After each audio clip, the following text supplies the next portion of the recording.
Ils ne portaient pas d'uniforme voyant ni ne marchaient en formation. Ils opéraient depuis des bureaux silencieux au numéro 8 de la Prinz-Albrecht-Straße à Berlin, où les stores étaient toujours mi-clos et les couloirs sentaient le papier humide et le tabac rance. Leur pouvoir ne venait ni des armées, ni de l'artillerie. Il venait de quelque chose de beaucoup plus sophistiqué et bien plus perturbant. La certitude que chaque mot prononcé trop fort pouvait se transformer en un dossier, et ce dossier pouvait mettre fin à votre vie.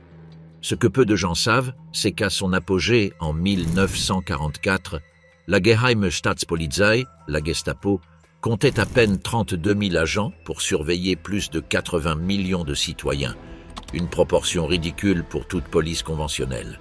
Et pourtant, elle a fonctionné pendant 12 ans avec une efficacité terrifiante. La raison n'était ni technologique ni militaire, elle était psychologique. Ils avaient réussi à faire en sorte que la société allemande se surveille elle-même, que le voisin se méfie du voisin, que l'enfant doute de son père. La machine qui n'a jamais dormi, le système de contrôle interne. En janvier 1936, un tribunal administratif de Berlin rendit une décision qui passa presque inaperçue auprès de la population allemande, mais qui changea le fondement juridique de toute la répression nazie. L'arrêt fut bref et catégorique. Les actes de la Gestapo ne sont pas soumis à un contrôle des tribunaux administratifs. Par ces quelques mots, l'organisation fut formellement placée au-dessus de la loi. Ce n'était pas une police agissant dans le cadre légal. C'était une entité existant en dehors de celui-ci. Quelques semaines plus tard, le 10 février 1936, une loi prussienne renforça cette protection. Les actions de la Gestapo étaient hors de portée du judiciaire. À cette époque, Heinrich Himmler avait déjà été nommé chef de toute la police allemande, intégrant sous l'égide des SS les forces policières, criminelles et de maintien de l'ordre de tout le pays. La frontière entre l'uniforme noir des SS et la plaque d'un enquêteur civil s'était estompée. Le système de la peur unifiée était né. Le bâtiment qui abritait la Gestapo au numéro 8 de la Prinz-Albrecht-Straße était à l'origine une école d'arts et métiers, construite au XIXe siècle avec de larges couloirs à plafond élevé et des salles conçues pour l'étude. Depuis mai 1933, ces espaces furent progressivement reconvertis en bureaux d'analyse, salles d'archives et bureaux d'interrogatoire. Dans l'aile sud du sous-sol, dès l'été de cette même année, la prison de la maison fut aménagée, le Hausgefängnis, 39 cellules individuelles et une salle commune qui ne pouvait en aucun cas accueillir plus de 50 détenus à la fois. Les murs étaient en béton brut, l'éclairage était permanent. Entre 1933 et 1945, on estime qu'environ 15 000 personnes politiques passèrent par ce sous-sol, bien que les registres exacts n'aient jamais existé avec cette précision, car le système n'était pas conçu pour rendre des comptes. Les noms de près de 3000 de ces prisonniers sont connus aujourd'hui grâce aux archives partiellement récupérées et cataloguées par la Fondation Topographie de la Terreur à Berlin. Dans le même complexe de la Prinz-Albrecht-Straße, d'autres institutions de la terreur opéraient à proximité, ce qui n'était pas un hasard. L'hôtel Prinz Albrecht, au numéro 9, hébergeait les bureaux de la direction des SS. Le Prinz Albrecht Palais, au numéro 102 de la Wilhelmstraße, fut, dès 1934, le siège du SD sous le commandement de Heydrich. À partir de septembre 1939, ce même palais abrita également le quartier général de la RSH récemment créé. En quelques pâtés de maisons du centre gouvernemental de Berlin se concentrèrent littéralement l'architecture de la terreur la plus sophistiquée que le monde ait jamais vue jusqu'à ce jour. Depuis ces bâtiments adjacents furent planifiées la persécution des opposants politiques, la germanisation forcée des territoires occupés, l'exécution des prisonniers de guerre soviétiques et la logistique de l'extermination des Juifs européens. La colonne vertébrale de ce système était le dossier. Pas l'arrestation, pas l'interrogatoire, le dossier. Tout commençait de manière banale. Une dénonciation arrivait dans un bureau local, une Stabsstelle qui existait dans chaque grande ville du Reich, de Berlin et Hambourg, à Düsseldorf, Munich, Vienne et Prague. À ces bureaux principaux s'ajoutaient des extensions mineures appelées Nebenstellen, qui couvraient des villes secondaires et des zones industrielles. Depuis chaque nœud, les rapports montaient vers le bureau central à Berlin. La dénonciation n'avait pas besoin d'être élaborée. Une simple phrase suffisait.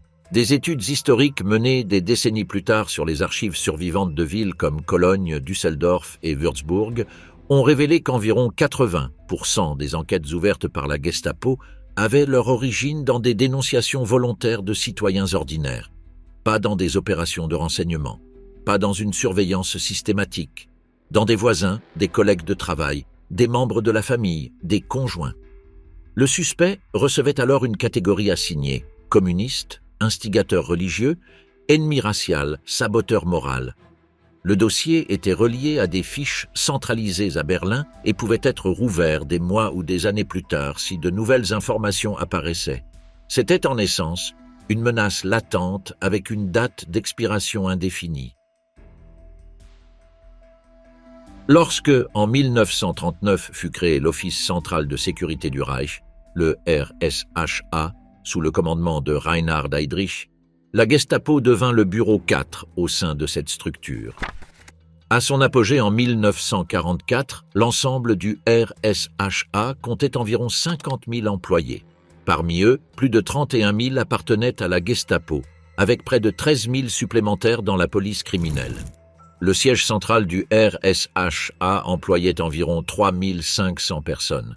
Ces chiffres, qui peuvent paraître impressionnants en théorie, deviennent insignifiants lorsqu'on les considère par rapport à la population totale du Reich, qui en 1939 dépassait les 80 millions d'habitants, et les plus de 100 millions de personnes sous contrôle allemand dans les territoires occupés pendant les années d'expansion maximale. Le pouvoir de la Gestapo ne résidait pas dans sa taille, il résidait dans son architecture psychologique. Au sein du RSHA, la Gestapo était segmentée en sections avec des objectifs précis.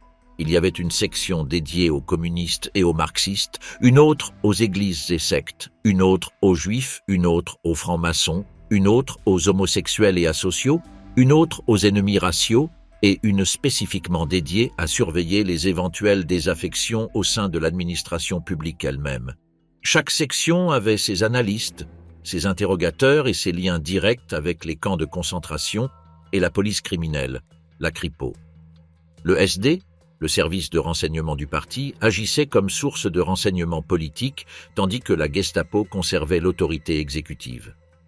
Cette séparation entre renseignement et police s'est progressivement estompée après le début de la guerre, en particulier avec les Einsatzgruppen déployés en Pologne et en Union soviétique, où des agents du SD et des officiers de la Gestapo opéraient ensemble dans les mêmes opérations d'extermination de masse.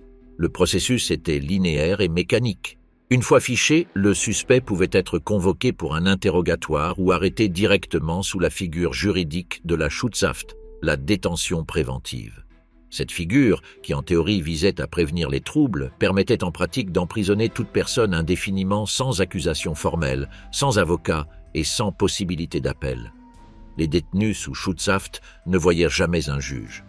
On ne leur fournissait pas de documents sur les accusations. L'ordre d'arrestation indiquait simplement, sur des formulaires standardisés, « soupçons d'activités hostiles à l'État ». À la fin de 1939, plus de 12 000 personnes étaient internées dans des camps de concentration sous cette figure juridique. Ce n'était pas une punition. C'était un avertissement qui pouvait durer toute la vie du détenu. Le plus pervers dans le système était sa fermeture administrative. Dans de nombreux cas, le détenu recevait un document appelé Schutzhaftbefehl qu'il devait signer déclarant son souhait volontaire de rester en détention. Cette signature, obtenue après des jours d'isolement, de privation de sommeil et de pression psychologique accumulée, servait à sceller sa propre condamnation sous une apparence de légalité. La bureaucratie n'était pas un accident du système. Elle en était l'élément essentiel. Elle donnait à chaque acte de terreur la forme d'une procédure administrative ordinaire et libérait les fonctionnaires de toute responsabilité morale personnelle en les transformant en simples exécutants de formulaires. Pour envoyer quelqu'un dans un camp de concentration, la Gestapo n'avait pas besoin d'un jugement judiciaire. Il existait des formulaires standardisés pour ordonner des transferts sous la catégorie « éléments dangereux pour la communauté du peuple ». Il n'était pas nécessaire de passer par un juge. Le tribunal était le dossier. Un fonctionnaire de rang moyen pouvait décider du destin d'une personne avec la même indifférence que celle de signer une demande de congé. Dans les camps de Dachau, Buchenwald ou Sachsenhausen, la Gestapo agissait comme un filtre bureaucratique. C'était l'entrée administrative dans le système concentrationnaire. Depuis Berlin, le RSHA recevait des rapports hebdomadaires avec des chiffres de détenus, des types de délits idéologiques détectés et les résultats des interrogatoires. La répression n'était pas réactive. Elle était planifiée, mesurée et ajustée selon des paramètres statistiques. Si les commentaires défaitistes augmentaient dans une région, les arrestations exemplaires étaient intensifiées. Si une vague de critiques religieuses était détectée dans une ville, des réponses de propagande étaient élaborées et les prédicateurs les plus actifs étaient identifiés. La terreur était préventive et adaptative, pas aléatoire. Dans les archives de la Gestapo récupérées après la guerre, il a été documenté qu'en 1938, plus de 2,5 millions de dossiers individuels avaient déjà été enregistrés. Un chiffre qui révèle l'échelle du contrôle exercé non pas par la présence policière massive, mais par la menace permanente d'être déjà enregistrées. Dans une société où des millions de personnes ignoraient si elles avaient ou non un dossier ouvert dans un tiroir à Berlin, l'autocensure est devenue la forme d'obéissance la plus efficace. La peur n'avait pas besoin de bruit. Elle avait seulement besoin de la possibilité d'un dossier à votre nom. Les trois architectes, Himmler, Heydrich et Müller. Trois hommes ont construit le cœur de la terreur nazie. Ils n'étaient pas des soldats de tranchées ni des fanatiques de masse. Ce étaient des gestionnaires, des organisateurs et des techniciens de la peur. Entre eux, il existait une division des fonctions si précise que certains historiens l'ont comparée à celle d'un organisme vivant. Himmler apporta la foi idéologique, Heydrich, le cerveau analytique, et Heinrich Müller, la main de fer administrative qui faisait fonctionner le mécanisme jour après jour. Heinrich Himmler est né à Munich en 1900, fils d'un directeur d'école catholique aux inclinations pédagogiques et d'une dévotion ordonnée par la tradition. Il étudia l'agronomie, mais sa véritable obsession était l'ordre. De caractère timide, physiquement peu impressionnant, maladif et avec une rigidité mentale presque pathologique, il trouva dans le national-socialisme la formule parfaite pour canaliser sa foi dans la discipline et la pureté raciale. Lorsqu'il prit la tête des SS en 1929, le corps comptait à peine quelques centaines d'hommes. En 1933, il en comptait déjà plus de 50 000. Pour lui, les SS n'étaient pas une organisation paramilitaire, mais un ordre chevaleresque moderne destiné à créer une nouvelle aristocratie de sang germanique. Ce qu'on ne souligne pas souvent chez Himmler, c'est qu'il n'était ni un leader charismatique, ni un orateur de masse. Son pouvoir résidait dans une mémoire étonnante, une discipline bureaucratique de fer et une capacité à convaincre ses subordonnés que l'impossible n'était qu'une question de méthode et de volonté. Chaque membre des SS devait prêter fidélité personnelle à Adolf Hitler, pas à l'État ni à la nation. Ce lien presque mystique transforma l'organisation en l'instrument le plus efficace du totalitarisme allemand. Après la purge des SA lors de la nuit des longs couteaux, entre le 30 juin et le 2 juillet 1934, Himmler prit le contrôle total de la police politique. 2 ans plus tard, il fut nommé Reichsführer SS et chef de la police allemande, subordonnant les autorités régionales sous un commandement unique. En pratique, chaque commissaire, chaque enquêteur et chaque gardien de camp répondait désormais à lui. Son lieutenant, Reinhard Heydrich, était son opposé complémentaire. Né en 1904 à Halle an der Saale, dans une famille de musiciens, son père, Bruno Heydrich, était compositeur et directeur d'un conservatoire. Heydrich était tout ce que Himmler n'était pas physiquement. Grand, avec des traits nordiques marqués, élégant, avec une intelligence froide que ses contemporains décrivaient comme presque chirurgicale. Il s'était engagé dans la marine impériale allemande en 1922, mais fut expulsé en 1931 à cause d'un scandale amoureux impliquant la fille d'un directeur de chantier naval. Sans emploi et avec sa carrière militaire brisée, Himmler l'a recruté pour les SS après un entretien où Heydrich, en à peine 20 minutes, esquissa de mémoire le schéma d'un service de renseignement que Himmler venait de lui demander de concevoir. Cet organisme devint le SD, le Sicherheitsdienst, le service de renseignement du parti. En quelques années, Heydrich avait créé un système de fichage qui couvrait des leaders communistes et syndicalistes jusqu'aux prêtres, homosexuels, écrivains à la réputation libérale et citoyens, ayant simplement prononcé une blague inappropriée sur Hitler dans un bar. À 30 ans, il avait déjà catalogué des dizaines de milliers de personnes en fonction de leur utilité ou dangerosité pour le Reich. Dans ses rapports, chaque individu était réduit à une catégorie et chaque catégorie correspondait à une procédure spécifique. Pour Heydrich, l'humanité pouvait être réduite à des dossiers, des statistiques et des ordres dactylographiés. Ses collaborateurs le décrivaient en termes mêlant admiration et terreur. Lors des réunions, il parlait avec une froideur clinique qui gelait la pièce. Il ne s'agissait pas de punir, disait-il, mais d'éviter que le doute ne naisse. Son bureau à la Prinz Albrecht Straße à Berlin était le centre névralgique de la terreur bureaucratique. De là partaient des autorisations d'arrestation tamponnées avec indifférence, des ordres de déportation dactylographiés, des instructions d'exécution rédigées dans le langage aseptisé de l'administration. Adolf Hitler l'appelait « l'homme au cœur de fer ». Certains de ses propres officiers affirmaient qu'il était capable d'ordonner la mort de 100 personnes et de jouer du violon 1 heure plus tard lors d'un dîner de gala.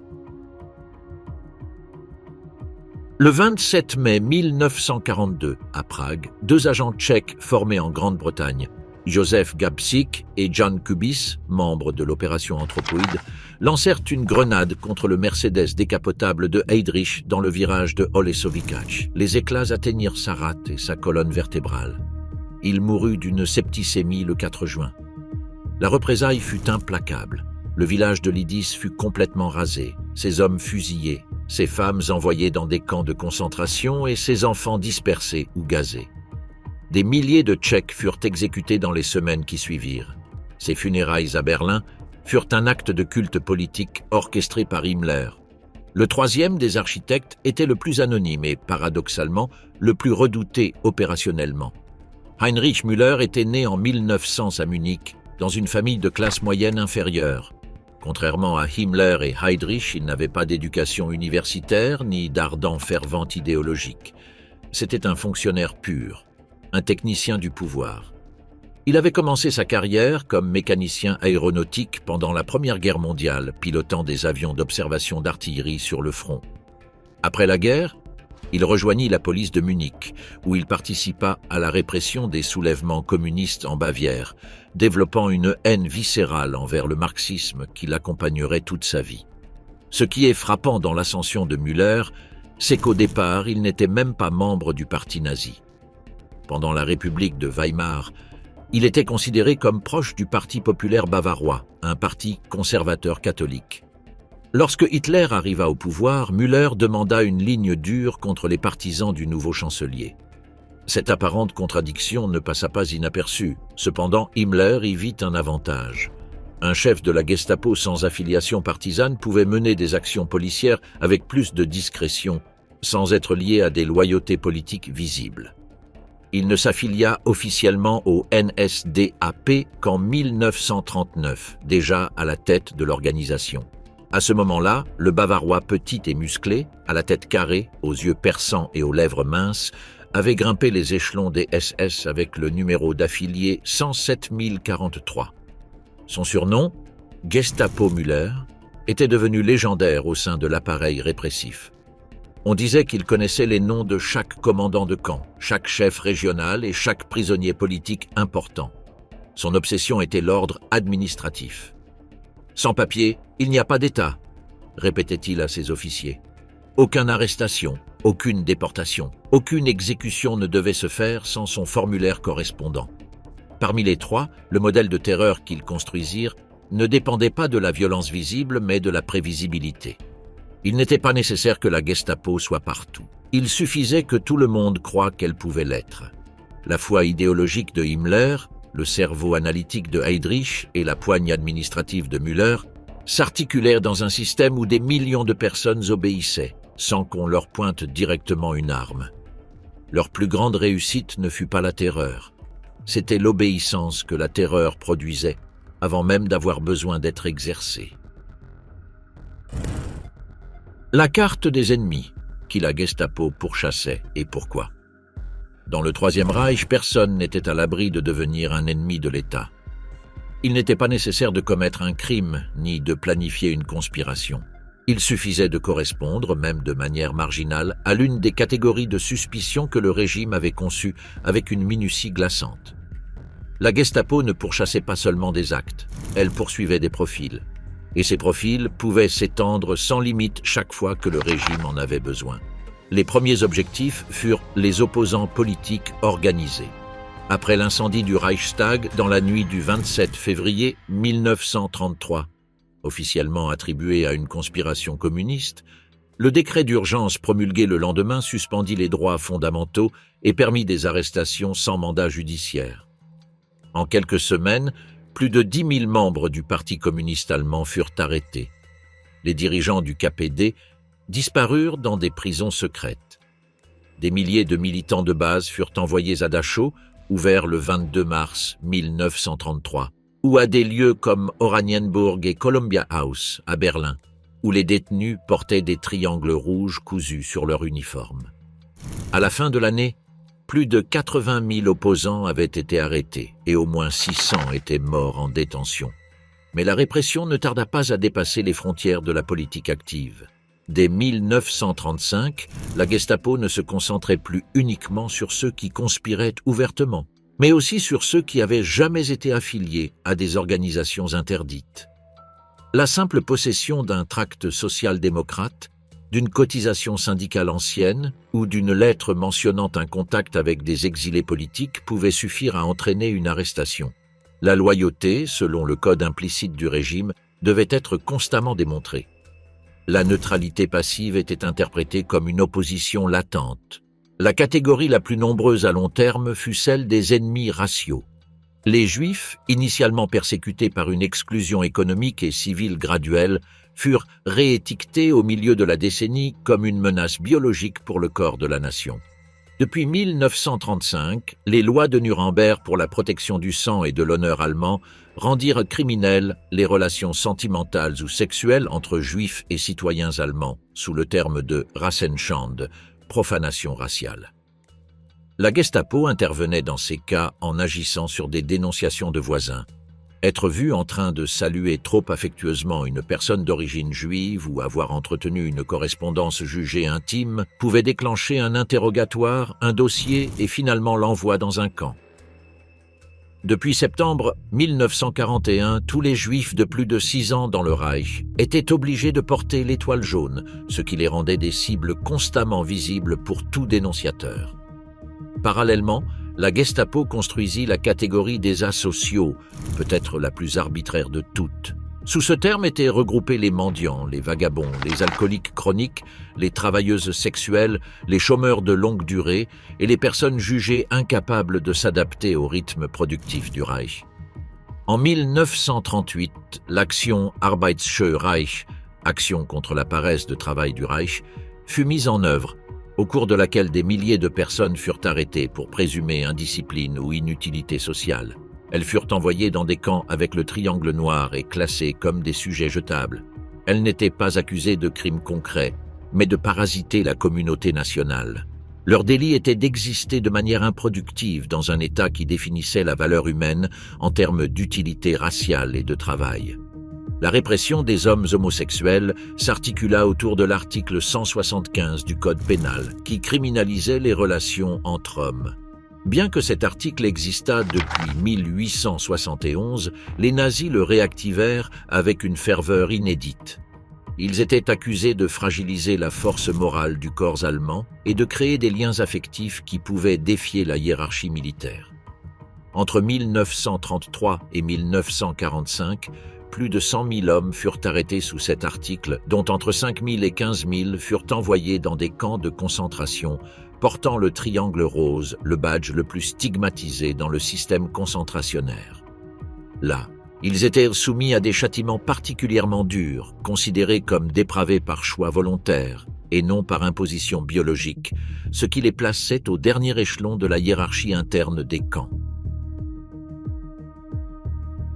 Les témoins de Jéhovah représentaient une catégorie particulière.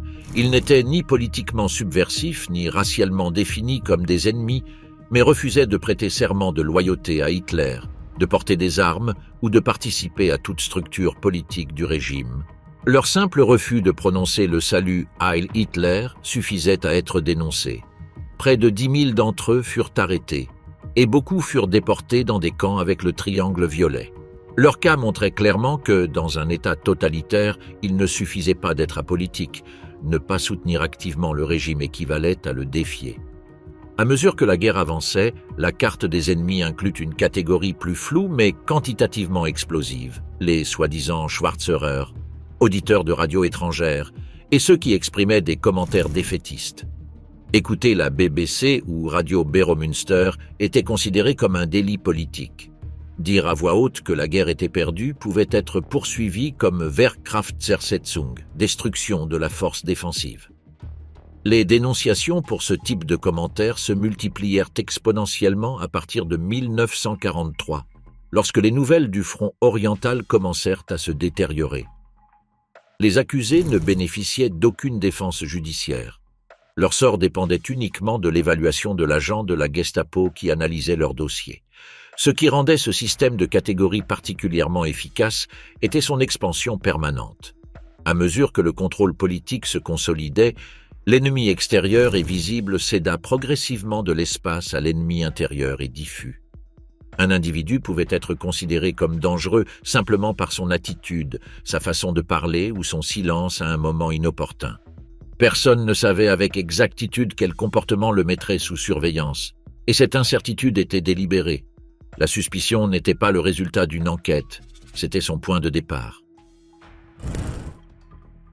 La salle sans fenêtre, interrogatoire, torture et l'art de casser la volonté.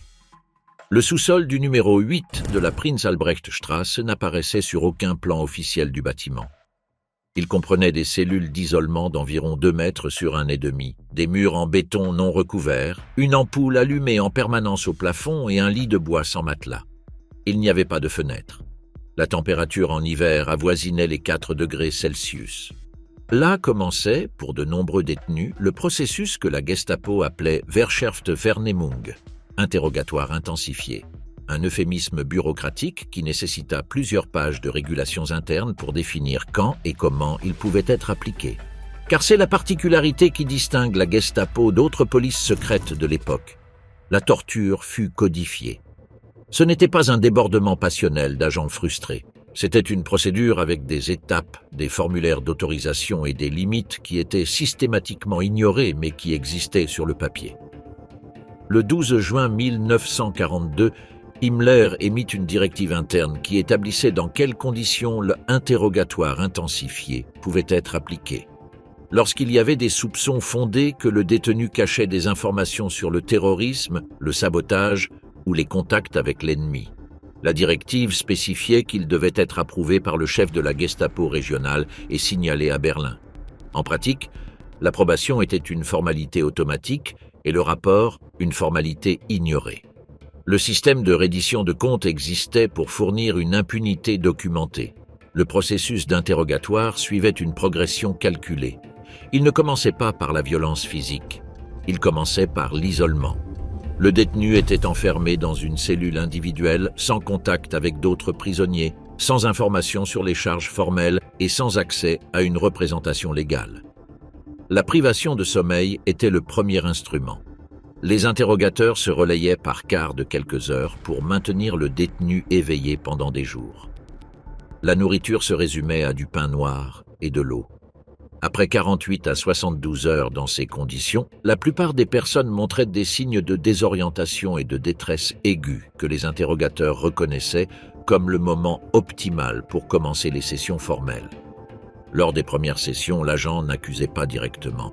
Il laissait entendre qu'il savait déjà tout, que la confession n'était qu'une formalité, que la coopération pouvait se traduire par un traitement plus favorable. C'était une technique psychologique qui fonctionnait fréquemment sans qu'il soit nécessaire de recourir à la violence. Reinhard Heydrich avait documenté dans un rapport interne de 1936 que la majorité des personnes détenues révélaient des informations pertinentes avant même que tout contact physique ne commence, simplement en raison de la certitude que l'appareil de l'État possédait déjà leur dossier complet et que résister était inutile. la perception d'omniprésence était plus efficace que la torture. Les interrogatoires suivaient un processus standardisé documenté dans les archives du cas Roth-Capell. Les premières sessions étaient enregistrées à l'aide de dispositifs d'enregistrement tels que le Lorenz Textophone, un appareil d'enregistrement sur bande qui produisait un document écrit transcrivable. Des jours ou des semaines après, un juge ou un procureur réalisait une seconde session formelle, plus courte, pour ratifier la déclaration initiale. À la fin du processus, le détenu devait signer une déclaration qui incluait la phrase suivante : « Je maintiens mes déclarations devant la police secrète de l'État. Elles sont conformes à la vérité et je les soumets à mon audience judiciaire d'aujourd'hui. » Cette phrase, prononcée ou signée après des jours ou des semaines de pression physique et psychologique, était présentée comme un témoignage volontaire devant les tribunaux. La distance entre la réalité de l'interrogatoire et sa transcription officielle était le gouffre où la justice cessait d'exister. Lorsque la persuasion psychologique échouait, la deuxième étape commençait. Les méthodes physiques, documentées dans des témoignages ultérieurs et lors des procès de Nuremberg, comprenaient des techniques spécifiques que les interrogateurs de la Gestapo avaient perfectionnées. L'une d'elles était connue sous le nom de « le balancier ». Les mains du détenu étaient attachées derrière ses genoux et le corps était suspendu tête en bas à une échelle, dans une position qui provoquait des déchirures musculaires progressives et une dislocation des épaules après quelques heures. Une autre méthode documentée consistait à insérer de petites planches de bois entre les doigts de la main et à les serrer jusqu'à provoquer des fractures. Les submarins dans des baignoires d'eau glacée, l'application de courants électriques sur les mains, les organes génitaux et les oreilles, les brûlures avec des cigarettes sur les bouts de doigts et les coups systématiques avec des matraques en caoutchouc sur le dos, les cuisses et les plantes des pieds complétaient un répertoire que les interrogateurs échangeaient en fonction du profil du détenu et de l'urgence des informations recherchées. Le survivant Jean Améry, écrivain et résistant belge arrêté par la Gestapo en juillet 1943 à Bruxelles, fut transféré à la forteresse de Brindonk, puis à Auschwitz. Il décrivit plus tard dans son ouvrage, au-delà de la culpabilité et de l'expiation que le premier coup reçu pendant l'interrogatoire détruisit quelque chose qui ne revint jamais, la confiance en ce que le monde pouvait être un lieu où l'intégrité physique était inviolable. La torture, écrivit Améry, n'était pas seulement une douleur physique, c'était la démonstration que l'autre pouvait transformer ton corps en son instrument sans qu'aucune loi ni aucun autre être humain n'intervienne. C'était la destruction de la confiance dans le monde comme espace partagé. L'objectif déclaré de l'interrogatoire n'était pas de punir mais d'obtenir des informations utiles. Mais en pratique, de nombreux interrogatoires continuaient bien au-delà de toute utilité informative. Les archives du dossier Roth-Capell ont documenté que des interrogateurs comme le criminal secrétaire Alfred Göpfert utilisaient aussi des méthodes de tromperie sophistiquées. Ils faisaient entrer des secrétaires de la Gestapo déguisés en détenus pour gagner la confiance des prisonnières et obtenir des dénonciations qu'elles n'avaient pas cédées sous la pression physique.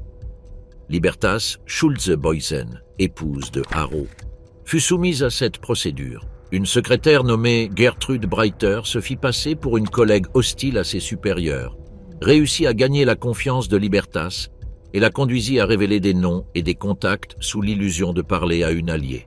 La tromperie fut si efficace que Libertas tenta d'utiliser Breiter pour avertir ses camarades, ce qui scella son destin. La Gestapo utilisait également la menace sur des tiers comme instrument de pression. Dire à un homme que sa femme avait été arrêtée, que ses enfants pouvaient être envoyés dans des foyers du régime ou que son vieux père serait invité à témoigner produisait souvent plus de résultats que la violence directe.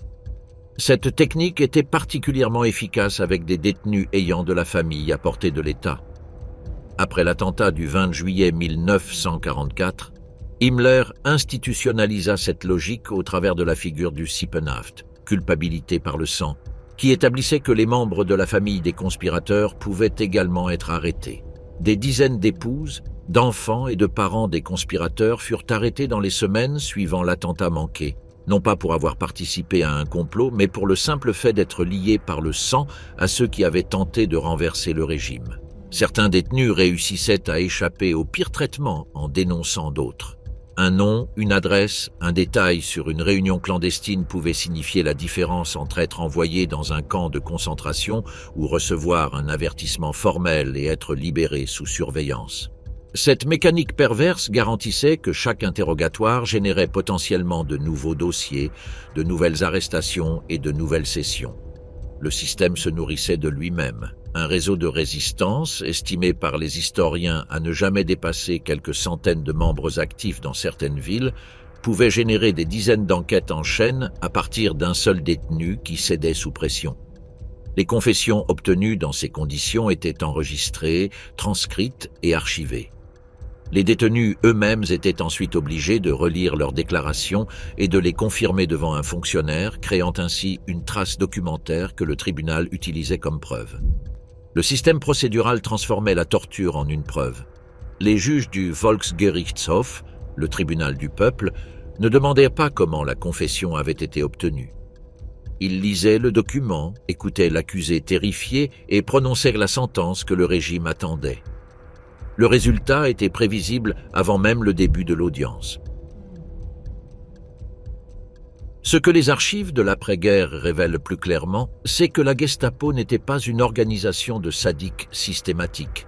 C'était une bureaucratie qui avait normalisé la violence au point de la rendre indiscernable du travail administratif ordinaire.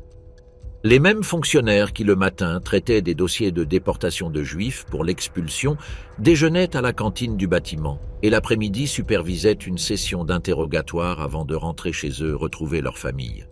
La terreur était leur métier et comme tout métier, elle devenait une routine.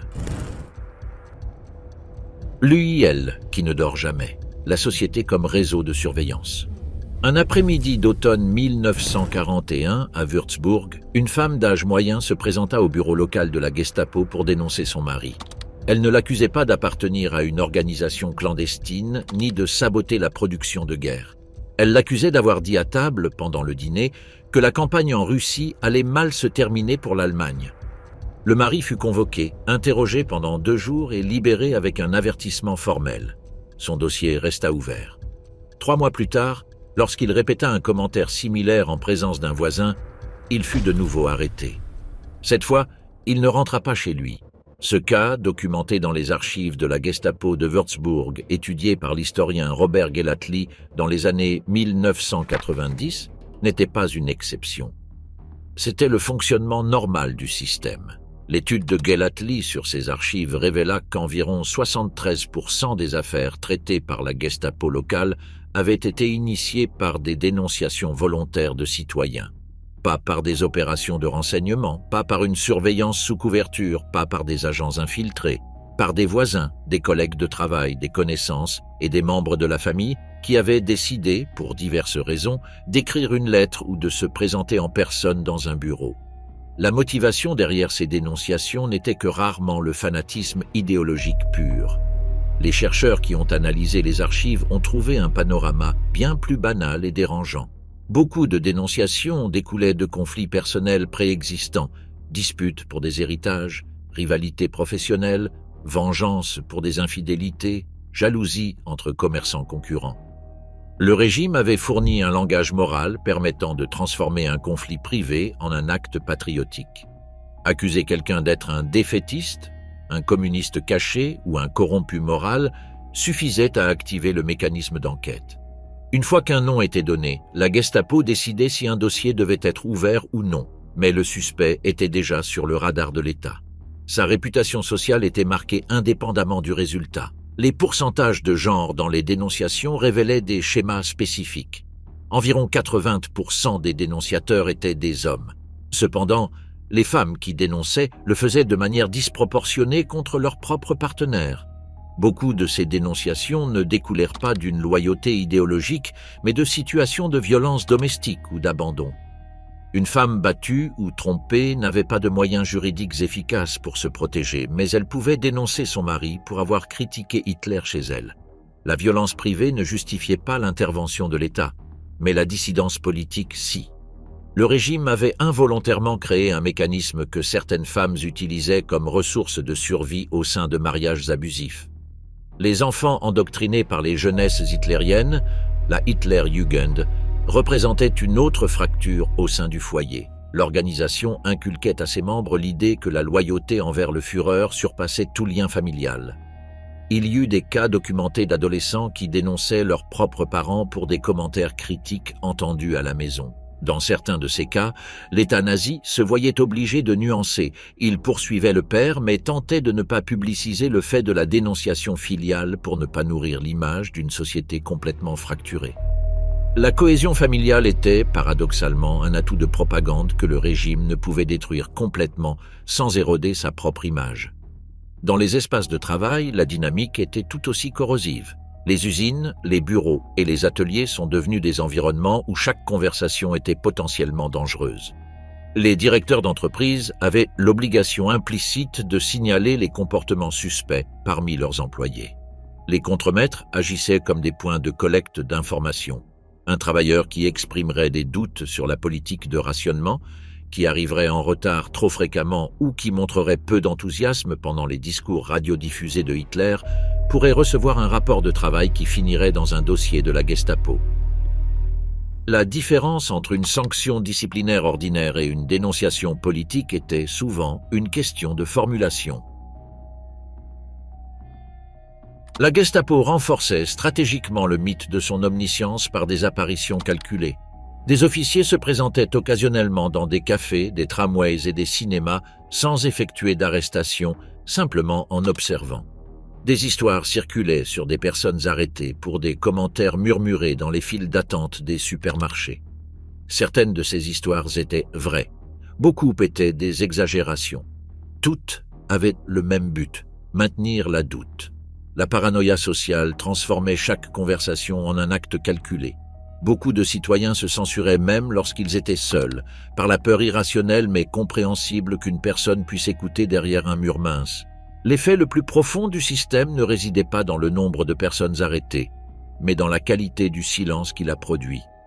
Dans de nombreuses maisons, les pères et mères enseignaient à leurs enfants à répéter en public les slogans du régime avec un enthousiasme apparent, tout en leur murmurant en privé de ne pas les prendre au sérieux. Dans d'autres, au contraire, les parents craignaient que leurs propres enfants, totalement absorbés par l'idéologie des jeunesses hitlériennes, les dénoncent pour manque d'enthousiasme visible. La confiance a cessé d'être un refuge émotionnel. Elle est devenue une transaction de risque calculée. Les études sur la société allemande de cette période montrent que la plupart des citoyens n'avaient jamais besoin d'un contact direct avec la Gestapo pour modifier leur comportement. La simple possibilité qu'il y ait un dossier avec leur nom dans un tiroir à Berlin suffisait à modeler leurs paroles, leurs gestes et leur silence. L'historien Detlef Peukert, dans ses recherches sur la vie quotidienne sous le Troisième Reich, a décrit ce phénomène comme l'obéissance préventive, la modification volontaire du comportement avant qu'aucune menace concrète n'existe. Le régime avait réussi ce qu'aucune police avec des ressources infinies n'aurait pu accomplir par la force. Il avait installé l'État dans l'esprit de chaque citoyen. Le résultat fut une société qui se surveillait elle-même avec une efficacité qu'aucun corps policier n'aurait pu répliquer. La Gestapo n'avait pas besoin d'agents à chaque coin de rue. Elle les avait. Elle les appelait citoyens. Le terreur exporté. La Gestapo dans les territoires occupés. Le 12 mars 1938, les troupes allemandes franchissèrent la frontière autrichienne. L'Anschluss, l'annexion de l'Autriche au Reich, était achevée en moins de 48 heures, sans un seul tir. Le même après-midi, alors que les foules viennoises accueillaient Hitler avec des fleurs sur la Heldenplatz, Heinrich Müller prenait l'avion en direction de Vienne avec une mission précise: établir l'infrastructure de la Gestapo avant que l'enthousiasme des foules ne se dissipe. Il n'y avait pas de temps à perdre. La terreur devait s'installer avant que quiconque ait la chance de s'organiser. Ce qui se produisit à Vienne au cours des semaines suivant l'Anschluss fut, selon les archives étudiées par les historiens Walter Manoschek et Hans Safrian, l'un des épisodes les plus brutaux et accélérés de la mise en place du système répressif nazi. En moins de 2 semaines, plus de 76 000 Autrichiens furent arrêtés. La Gestapo de Vienne, la Gestapodienststelle Vienne, dirigée par Franz Josef Huber, un proche collaborateur de Müller, opérait depuis l'hôtel Métropole sur la Mordzienplatz, un immeuble de 5 étages dont les chambres furent reconverties en bureaux d'interrogatoire et cellules de détention improvisées. Les sous-sols de l'hôtel concentrèrent une activité que ses anciens hôtes n'auraient jamais imaginée. L'odeur de désinfectant industriel mélangée à la sueur des détenus imprégnait les couloirs pendant des années. Les premières cibles à Vienne furent les Juifs, qui représentaient 10% de la population de la ville, et les opposants politiques autrichiens. Mais la différence par rapport à ce qui s'était passé en Allemagne entre 1933 et 1938 était la vitesse. Dans le Reich allemand, la persécution avait été un processus graduel de plusieurs années. En Autriche, elle se concentra en quelques semaines. Adolf Eichmann, alors fonctionnaire relativement mineur du SD, qui arriva à Vienne en août 1938 avec le grade d'Untersturmführer, établit au palais Rothschild un bureau central pour l'émigration juive, dont le but était de forcer l'émigration par une combinaison de saisie de biens, d'extorsion institutionnalisée et de menaces d'internement dans des camps. En moins de 18 mois, ce bureau procéda à l'émigration forcée de plus de 100 000 juifs autrichiens, un modèle que Heydrich considéra comme si efficace qu'il ordonna de le reproduire dans le reste du Reich. L'expansion vers les territoires occupés à partir de septembre 1939 transforma la Gestapo en une force de contrôle multinationale. En Pologne, la Gestapo opérait aux côtés des Einsatzgruppen, groupes mobiles d'opérations spéciales composés de membres des SS, du SD et de la police, qui avançaient derrière l'armée régulière avec pour mission d'éliminer l'élite politique, intellectuelle et militaire polonaise. Cette opération, connue sous le nom d'Intelligence Action, fut planifiée avant même le début de l'invasion. En janvier 1940, plus de 60 000 Polonais avaient été exécutés. Des professeurs d'université, des prêtres, des médecins, des officiers de l'armée et des fonctionnaires municipaux disparurent dans une campagne systématique de décapitation de la société civile polonaise que les occupants allemands appelèrent, avec leur précision euphémistique habituelle, pacification extraordinaire. En France, après la défaite de juin 1940, la Gestapo établit son quartier général à Paris au numéro 84 de l'avenue Foch, que les Parisiens rebaptisèrent rapidement l'avenue de la douleur, et au numéro 11 de la rue des Saussets. Ces deux installations devinrent les centres nerveux de la terreur en France occupée. Les méthodes appliquées là-bas différaient peu de celles utilisées en Allemagne, isolement, privation de sommeil, interrogatoire physique. Mais le contexte était différent. Les agents opéraient dans un pays étranger sans le réseau de délateurs volontaires dont ils disposaient en Allemagne. Ils durent construire ce réseau de zéro. Ils y parvinrent par une combinaison de corruption, de chantage et en utilisant des collaborateurs français qui, pour des raisons idéologiques ou pragmatiques, fournissaient des informations sur les réseaux de résistance, les juifs cachés et les fugitifs alliés. Le cas des Pays-Bas illustre précisément l'efficacité du système exporté. Lorsque les forces allemandes ont occupé les Pays-Bas en mai 1940, la Gestapo y a installé son quartier général régional à La Haye. La persécution des Juifs néerlandais, qui représentait 1,6% de la population, a atteint un taux de déportation de 73%, l'un des plus élevés d'Europe occidentale. Les historiens ont attribué cette efficacité en partie au haut degré d'enregistrement administratif qui existait déjà aux Pays-Bas, des registres municipaux détaillés, des fichiers d'identité religieuse et des dossiers de résidents que la Gestapo a hérités et utilisés comme base de données opérationnelles sans avoir à les reconstruire de zéro. L'appareil administratif néerlandais, conçu pour gérer une société ordonnée en temps de paix, est devenu un outil d'extermination entre les mains de l'occupant. En Bohême et Moravie, le protectorat établi en mars 1939, Reinhard Heydrich a pris la fonction de Reichsprotektor en remplacement de Konstantin von Neurath en septembre 1941. Ce qu'Heydrich y a mis en œuvre a été une version concentrée et accélérée de son modèle répressif. Dans les 2 premières semaines de son mandat, il a ordonné l'exécution de plus de 300 personnes considérées comme des dissidents et a remis à la Gestapo les dossiers de 1200 autres pour leur traitement. Mais il a également appliqué la logique du bâton et de la carotte avec une froideur caractéristique. Tout en exterminant les résistants, il augmentait les rations alimentaires pour les travailleurs tchèques de l'industrie de l'armement et mettait en place des avantages sociaux destinés à réduire la résistance passive. Les actes de sabotage ont chuté de 73% en moins de 6 mois. Heydrich a enregistré cela comme un succès de gestion. La Gestapo a également opéré sur le front de l'Est avec une brutalité qui a dépassé tous les paramètres précédents. Les Einsatzgruppen, coordonnées directement depuis la RSHA par Heydrich et supervisées opérationnellement par Müller, ont reçu pour instruction d'avancer avec l'armée régulière et d'éliminer les éléments dangereux dans chaque population prise. Ce terme incluait des commissaires politiques soviétiques, des fonctionnaires du Parti communiste, des juifs et toute personne jugée capable d'organiser une résistance. Les méthodes d'exécution massive dans des fosses communes, comme celle de Babi Yar, près de Kiev, où entre le 29 et le 30 septembre 1941, 33 771 personnes ont été tuées en 2 jours, ont été documentées dans les rapports internes des Einsatzgruppen, que Müller a ordonné qu'ils parviennent régulièrement à Hitler. Ce que ces opérations dans les territoires occupés ont révélé, c'est la plasticité du modèle répressif de la Gestapo. En Allemagne, le système dépendait de la participation volontaire d'une société qui connaissait les règles du jeu. Dans les territoires occupés, où cette complicité n'existait pas ou devait être construite, la Gestapo a eu recours beaucoup plus rapidement à la violence directe et massive. Mais l'objectif était toujours le même, installer la peur à une échelle suffisante pour que la résistance organisée devienne impensable pour la majorité. Dans certains territoires, ils y sont parvenus. Dans d'autres, ils ont échoué. Mais le mécanisme, la combinaison de bureaucratie méticuleuse et de terreur exemplaire, est restée constante des rues de Berlin aux villages de Biélorussie. Ceux qui ont osé. Résistance contre la Gestapo.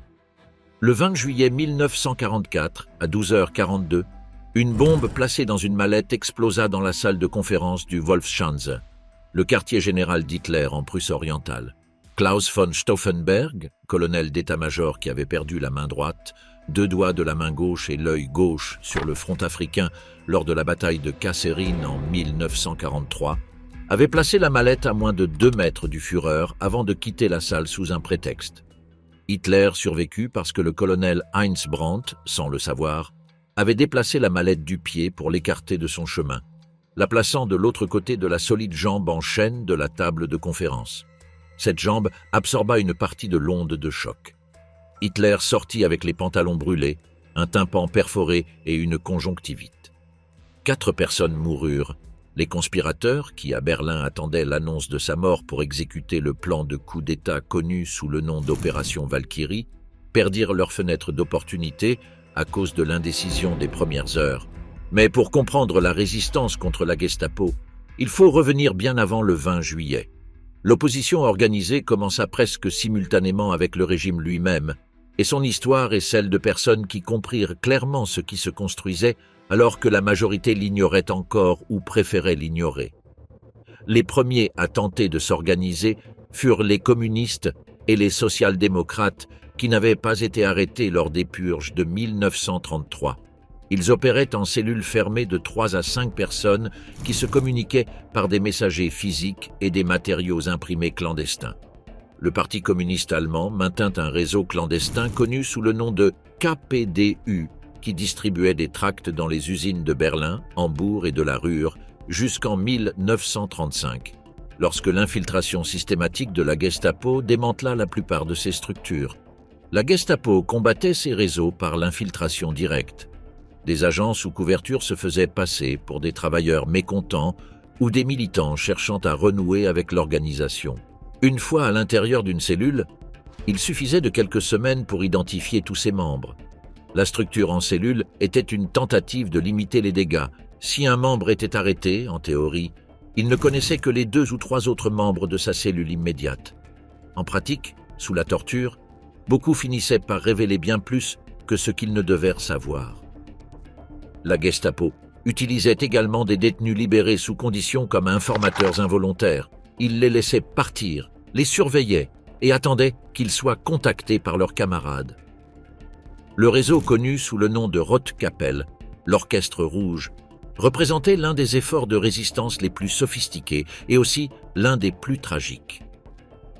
Il s'agissait en réalité d'un terme parapluie que la Gestapo utilisait pour désigner plusieurs réseaux d'espionnage pro-soviétiques opérant en Allemagne, en Belgique, en France et aux Pays-Bas. En Allemagne, le noyau principal comprenait Arro Schulze-Boysen, lieutenant-colonel de la Luftwaffe, ayant accès à des informations stratégiques de premier niveau, et Arvid Harnack, économiste ayant des contacts au ministère de l'économie du Reich. Tous deux transmettaient des informations à Moscou sur les plans militaires allemands, y compris des détails sur l'opération Barbarossa des mois avant son lancement. En 1942, Heinrich Müller infiltra avec succès le réseau en utilisant des signaux radio interceptés et un opérateur de communication capturé qu'ils forcèrent à continuer de transmettre sous surveillance. Schulze-Boysen fut arrêté le 31 août 1942. Harnack et son épouse Mildred, citoyenne américaine, furent arrêtés le 7 septembre alors qu'ils étaient en vacances à Kürich-Nehrung. Schulze-Boysen et Harnack furent pendus avec du fil de fer de piano le 22 décembre de cette année-là à la prison de Plötzensee. Mildred Harnack fut guillotinée le 16 février 1943, la seule citoyenne américaine exécutée sur ordre direct d'Adolf Hitler. Parmi les plus de 100 membres identifiés du réseau, plus de 50 perdirent la vie. La résistance au sein de l'armée elle-même avait une histoire plus longue et plus tortueuse. L'Abwehr, le service de renseignement militaire dirigé par l'amiral Wilhelm Canaris, était devenu ce que l'historien Michael Burleigh a décrit comme le seul organisme de l'État nazi où la résistance interne a pu se développer avec une certaine continuité. Canaris utilisa sa position pour protéger certains juifs en leur fournissant de faux documents en tant qu'agent de l'Abwehr, pour transmettre des informations aux Alliés par l'intermédiaire de médiateurs en Espagne et au Portugal, et pour entraver des opérations qu'il jugeait moralement inacceptables. La Gestapo, sous Müller, soupçonnait Canaris depuis au moins 1943. Mais la bureaucratie du pouvoir nazi avait ses propres frictions. Himmler, qui avait ses propres raisons de maintenir Canaris à son poste tout en le surveillant, refusa initialement d'autoriser son arrestation. En février 1944, lorsque l'Abwehr fut absorbé par le RSHA, la position de Canaris fut irréversiblement compromise. Il fut placé en résidence surveillée. Après le 20 juillet 1944, lorsque la Gestapo trouva des documents compromettants dans un coffre-fort du quartier général de l'armée à Zossen, impliquant directement Canaris, il fut arrêté et transféré au camp de Flossenbürg. Il fut pendu le 9 avril 1945, à moins d'un mois de la fin de la guerre. La conspiration du 20 juillet fut l'une des tentatives les plus proches du succès. Elle impliquait un réseau de militaires, de diplomates et de civils, incluant le général Ludwig Beck, ancien chef d'état-major. L'ex-maire de Leipzig Karl Goerdeler, qui devait être nommé chancelier du gouvernement post-Hitler, et des figures comme Henning von Treschow, qui avait déjà tenté en mars 1943 de placer une bombe dans l'avion d'Hitler déguisé en une boîte de cognac de la marque Cointreau. L'échec de l'attentat déclencha la plus grande opération répressive que la Gestapo ait jamais menée sur le sol allemand. L'appareil de renseignement des conspirateurs avait une faiblesse fatale. Beaucoup avaient utilisé des lignes téléphoniques non chiffrées, gardé des journaux personnels et conservé des listes de noms.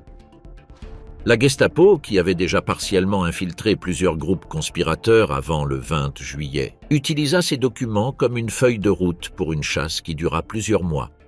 Au total, plus de 7000 personnes furent arrêtées dans les semaines et les mois qui suivirent.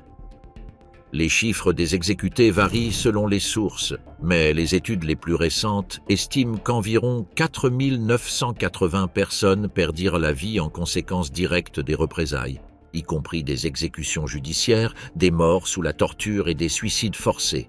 Ce chiffre dépasse largement les 200 mentionnés dans le scénario original, chiffre correspondant uniquement aux exécutions les plus documentées et visibles des premiers jours.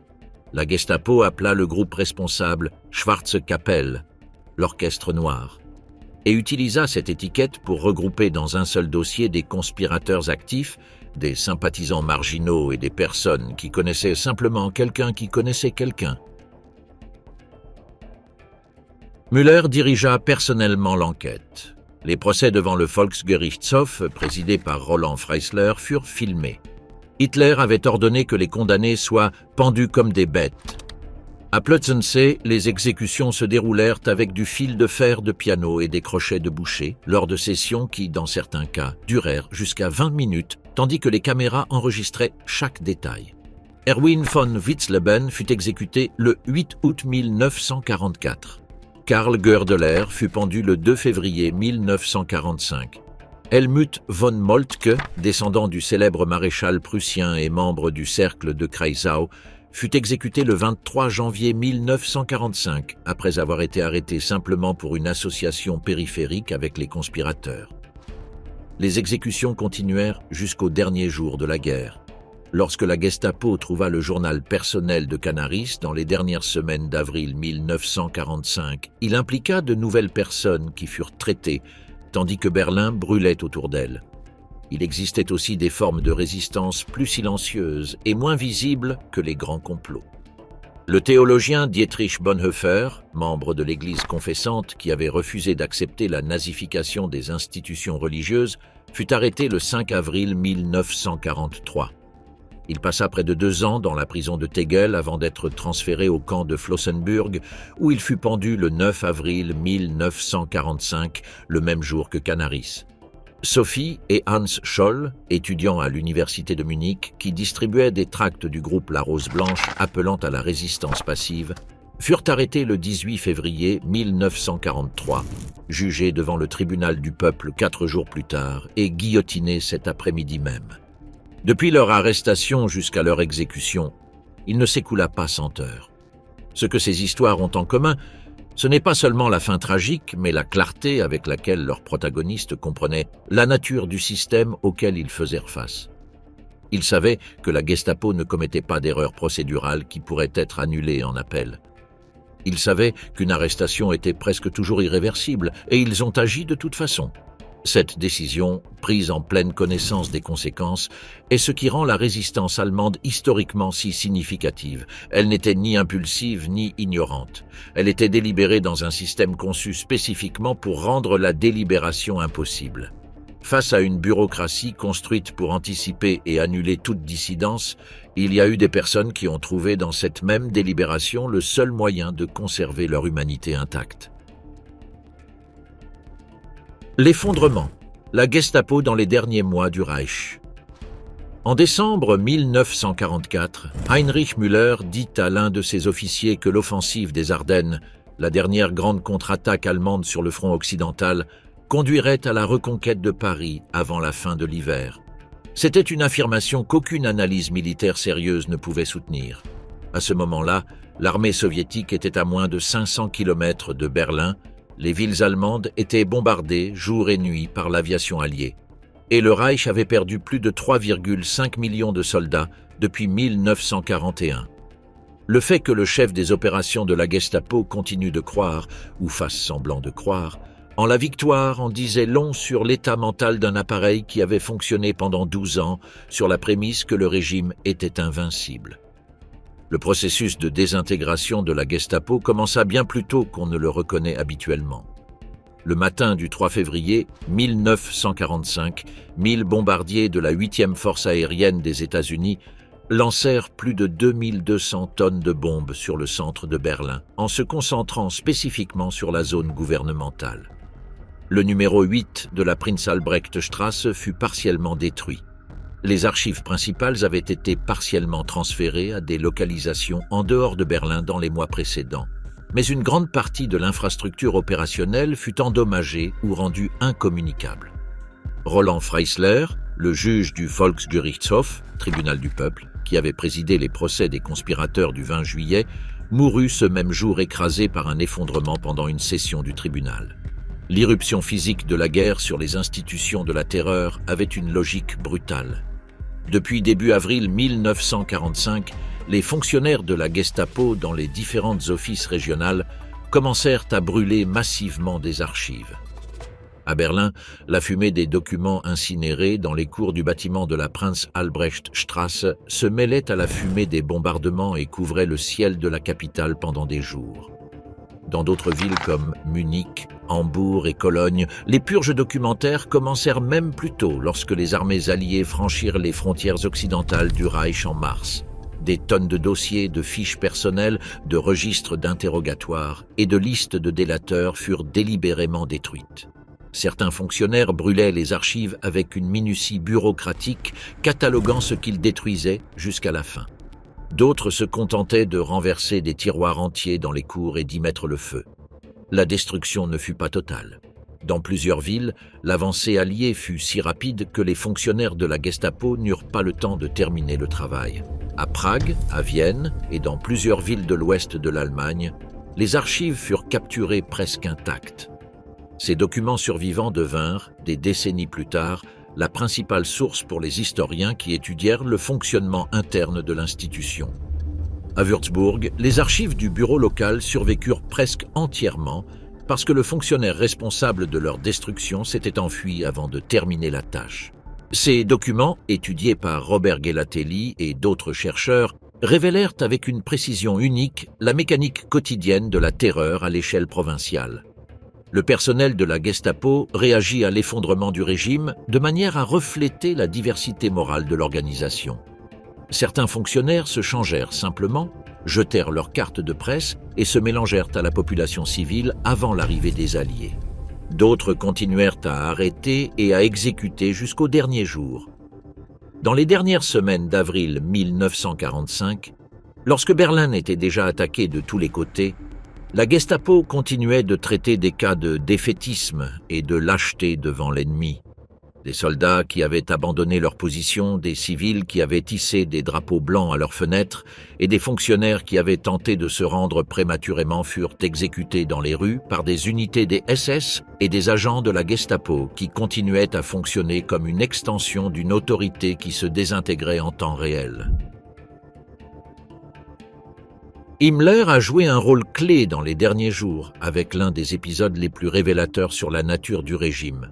En avril 1945, dans le dos de Hitler, il tenta de négocier la reddition avec les alliés occidentaux par l'intermédiaire du comte Folke Bernadotte, représentant de la Croix-Rouge suédoise. Lorsque Hitler fut informé de cette trahison, il expulsa Himmler de tous ses postes et ordonna son arrestation. L'homme qui avait construit l'appareil répressif le plus efficace de l'histoire moderne termina ses jours déguisé en sergent de police, avec un cache-œil, essayant de traverser les lignes alliées sous couverture.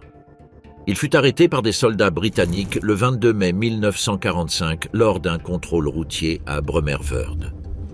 2 jours plus tard, le 23 mai 1945, il mordit une capsule de cyanure dissimulée entre ses dents pendant qu'il était examiné par un médecin militaire.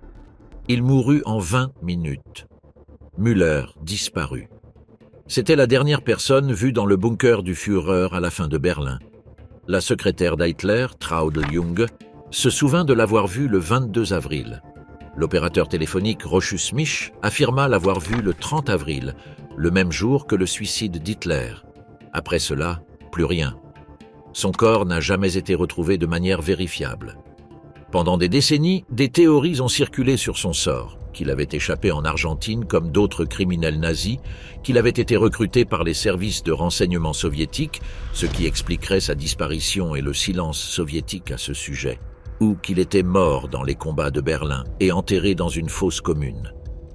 En 1963, les autorités allemandes déclarèrent officiellement sa mort, mais sans preuve concluante. Aucun tribunal ne l'a jamais jugé.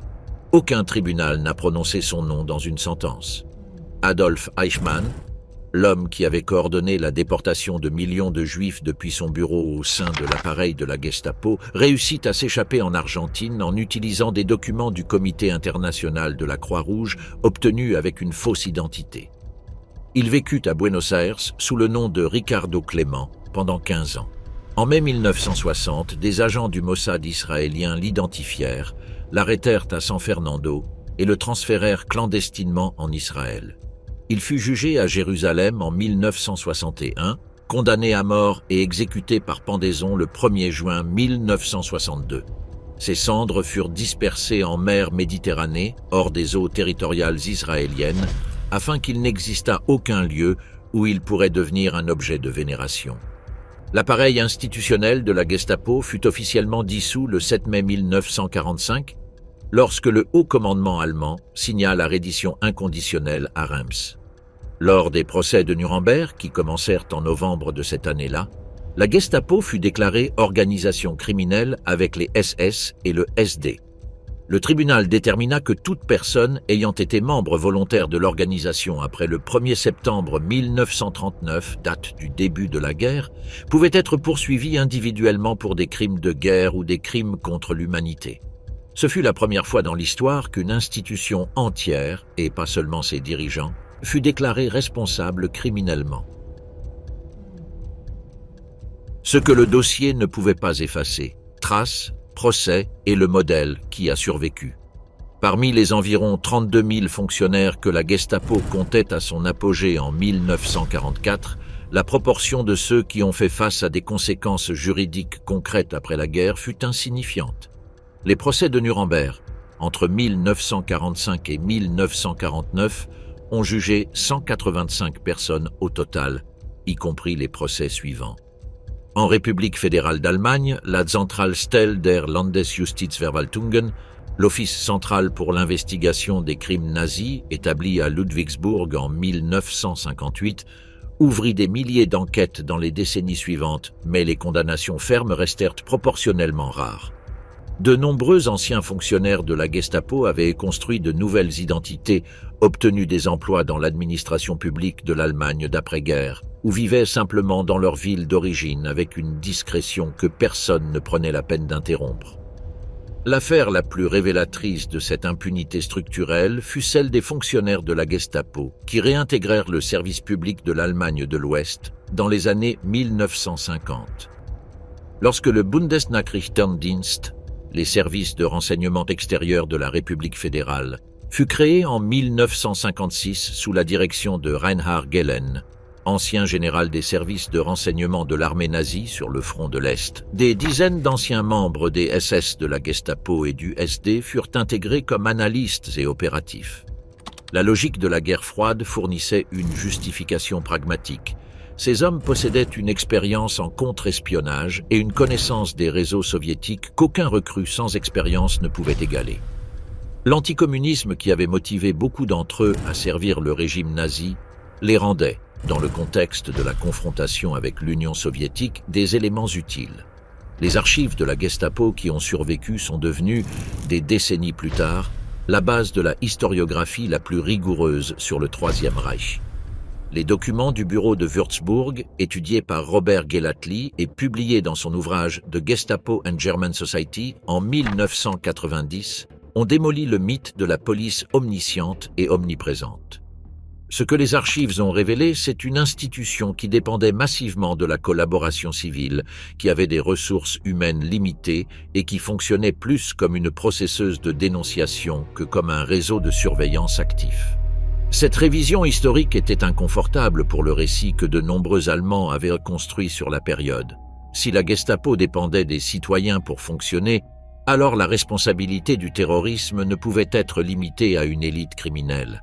Elle était distribuée.